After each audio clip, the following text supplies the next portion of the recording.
Bonjour à toutes, bonjour à tous. Avec vous ce matin, Jean-Michel Lest de l'Église protestante de La Réunion et aumônier des forces armées dans la zone sud de l'océan Indien. Si à la suite de cette émission, vous souhaitez nous contacter, vous avez la possibilité de téléphoner au 02 62 41 63 91 ou encore nous écrire à Église protestante de La Réunion, 123 allée des Saphirs, 97 400 Saint-Denis. Le texte de ce jour se trouve dans Luc 24, versets 13 à 35, ce récit pascal que je vous invite à lire tranquillement chez vous. Je vous invite donc à voir ce récit pascal comme si cette rencontre s'était passée il y a quelques jours seulement. Pour cela, il importe de nous insérer nous-mêmes dans le déroulement du récit. Imaginons donc que nous sommes nous-mêmes ces disciples en route vers Emmaüs. Disciples qui, vous l'avez bien retenu, n'ont point reconnu l'étranger qui s'associait à leur marche. Ils l'ont pris pour un étranger, pour un disciple voyageur en route comme eux. Or, les deux étaient en train de rentrer chez eux, le premier jour de la semaine après la fête de la Pâque juive. Bien des gens retournaient alors de la fête de la Pâque qu'ils avaient passée à Jérusalem. Les deux amis n'étaient pas partis au petit matin, au moment du départ habituel. Ils auraient pu éviter la grande chaleur et le soleil brûlant de midi, mais ils ont préféré attendre l'après-midi, peut-être par peur, mais surtout pour ne pas être vus et reconnus par trop de monde. On ne pouvait pas être sûr de voyager tranquillement, faisant partie des amis de celui qui avait été tué le vendredi passé, pour avoir préparé une insurrection contre l'oppresseur romain. Alors faisons route ensemble.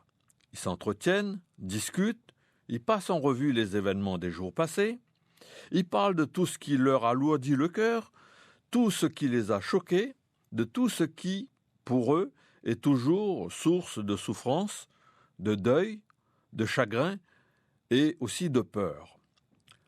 Leur ami, Jésus, ce rabbin itinérant à la parole puissante et aux actes salutaires, ce messager extraordinaire de Dieu tant apprécié, cet homme serviable, tant aimé par les pauvres et les démunis, s'étant rendu à Jérusalem pour y être arrêté et torturé, pour être traîné devant un tribunal plutôt douteux et pour en finir comme un malfaiteur sur une croix.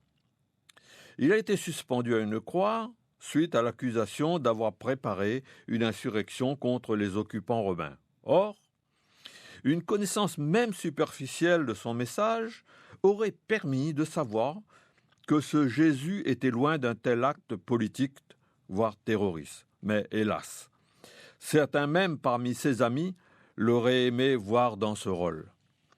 Il y en avait qui le prenaient pour le Messie, un Messie puissant qui délivrerait Israël de ses ennemis, l'arme à la main.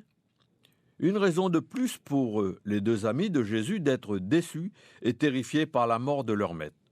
Maintenant, ils redoutent que la répression, la persécution se tourne contre tous les disciples qui ont suivi le Nazaréen. C'est ainsi que ces deux disciples, résignés, mus par la peur, à bout de tout espoir, se hâtent de quitter Jérusalem, le lieu où leur ami a trouvé la mort. Or, en route, ils ne sont pas seuls. On avait l'habitude à l'époque de faire route ensemble, non seulement pour pouvoir s'entretenir tout au long du chemin, il y avait aussi des raisons très pratiques. Plus on était nombreux, mieux on pouvait faire face aux nombreux dangers du voyage, aux intempéries, aux animaux sauvages, aux contrôles militaires, aux brigands. On était donc en route ensemble et on arrivait à faire connaissance un peu comme autrefois pendant les voyages en train, ici à La Réunion, ou en bus découvert, ou encore à pied. Le compagnon de route qui trouve nos deux disciples, c'est un étranger.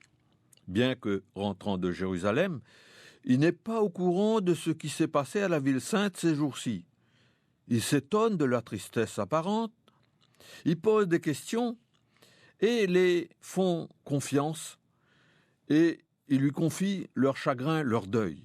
Ils parlent de leur maître, du rabbin de Nazareth, qui était un messager tout à fait unique de l'Éternel. Pour nous, pour ses disciples, il était incontestablement ce messager particulier que le peuple de Dieu attendait depuis des siècles. Et voilà, au lieu de nous libérer, il a échoué. Il a été arrêté, torturé, bafoué et cloué sur une croix. Et voici que ce compagnon de route, après les avoir écoutés attentivement, s'avère être un homme de foi, un homme qui connaît et aime profondément les Écritures. Alors le dialogue s'établit. Les trois hommes partagent leurs questions et leurs attentes. L'étranger leur parle des Écritures telles qu'il les connaît et les comprend.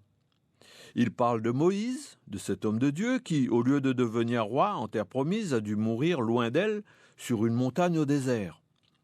Il leur parle des prophètes qui, presque tous, au lieu de partager la gloire et les richesses du monde, ont été exposés à tant d'épreuves, sont passés à travers des souffrances, ont connu les persécutions et même la mort à cause de leur ministère.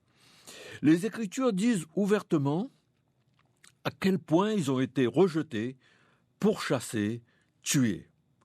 Le voyageur inconnu parle donc aux deux disciples de la foi. Il parle de tout ce qu'on peut apprendre par les Écritures. Il leur parle du salut. Il évoque le serviteur de Dieu qui, justement par la souffrance qu'il a prise sur lui, a été en fait le serviteur de Dieu. Ce qui, à première vue, se présente comme un échec, s'avérait en effet la souffrance salutaire pour le monde entier. Les deux amis de Jésus jusque-là étaient persuadés que leur maître ne pouvait prouver sa qualité de Messie que par son triomphe, par une action puissante qu'il avait et toujours refusé sa vie durant, par une victoire politique. Or, l'inconnu leur montre, appuyé sur les Écritures, leur erreur. Le domaine de Dieu, son royaume, n'est point de ce monde. Ce n'est que dans la foi que vous allez le découvrir. Et ainsi, vous découvrirez même le sens de ses souffrances et de sa mort à la croix.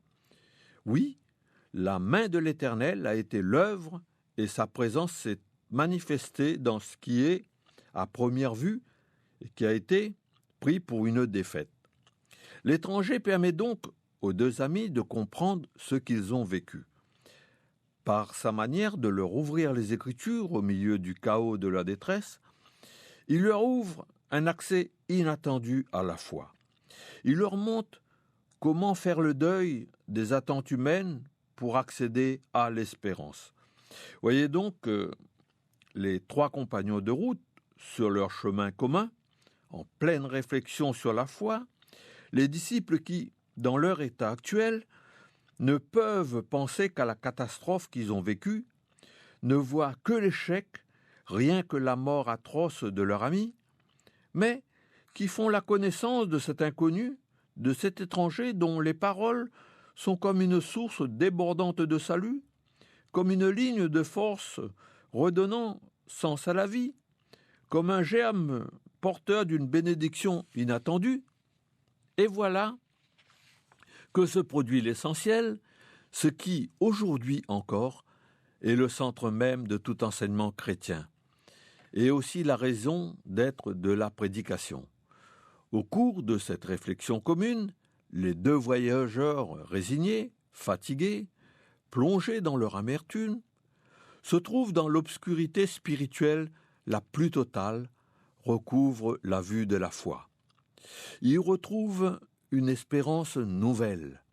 Un chemin nouveau s'ouvre devant eux, un chemin qui, dans l'immédiat, coïncide avec cette rencontre inattendue. Sur ce chemin, ils profitent de l'accompagnement inattendu de l'inconnu, évidemment. Ils ne veulent pas le laisser partir le soir étant venu. Ils les invitent à rester avec eux. Ils lui demandent de partager le repas du soir et le logis de la nuit. L'étranger accepte, il reste avec eux. C'est ainsi qu'il est invité à faire ce qui, entre juifs, était le geste le plus normal à l'époque. On avait l'habitude de demander à l'invité, pour lui manifester une sympathie toute spéciale, de faire la bénédiction du repas, comme cela se pratique assez souvent dans nos familles par paillotte aujourd'hui, encore au moins si le pasteur est invité. Selon la tradition juive, il y a d'abord le beraka du pain au début du repas. L'inconnu prend donc le pain et le bénit. Il rompt le pain et c'est à ce moment-là que l'essentiel a lieu. Je pense qu'ils n'ont compris que, plus tard, ce n'était pas l'entretien sur la foi qui a produit l'étincelle, ni le chemin parcouru ensemble, c'était la communion dans la prière. C'était ce geste de bénédiction ô combien familier et courant qui nous a fait découvrir la communion dans la foi avec le Fils de Dieu, qui nous a introduits dans la réalité de son royaume, de ce royaume qui nous est donné et dont la réalité continue à nous être proche, même par-delà la mort du Maître tant vénéré. Oui, nous aussi, nous sommes accompagnés par celui qui nous aime et qui nous comprend, par celui qui nous devient proche, comme et malgré toute notre résignation. Oui, Dieu nous accorde la proximité de son Fils, il nous encourage et nous fortifie, il nous remet en route, et ceci à travers des moments vécus ensemble, des moments où l'on fait route ensemble. À première vue, tout cela ne présente pas le moindre élément miraculeux. La proximité du Christ, la rencontre avec le ressuscité se produit dans l'expression, dans l'expérience la plus banale et la plus normale de notre vie de tous les jours, à des moments où nos yeux sont tenus, où nous sommes aveugles, où seul le regard de la foi parvient à cerner l'essentiel. Et l'essentiel, c'est ce fait bouleversant que le Christ, aujourd'hui encore, vient à notre rencontre pour nous rendre la foi et l'espérance dans l'amour. C'est alors, chers amis, que nous allons vivre, nous aussi, la réalité de la résurrection. Amen. Avec vous, ce matin, c'était Jean-Michel Lest de l'Église protestante de La Réunion et aumônier des forces armées dans la zone sud de l'océan Indien. Si, à la suite de cette émission, vous souhaitez nous contacter, vous avez la possibilité de téléphoner au 02 62 41 63 91 ou encore nous écrire à Église protestante de La Réunion, 123 Allée des Saphirs, 97 400 Saint-Denis. Pour ma part, je vous dis à toutes et à tous bon dimanche et je vous donne rendez-vous au mois prochain.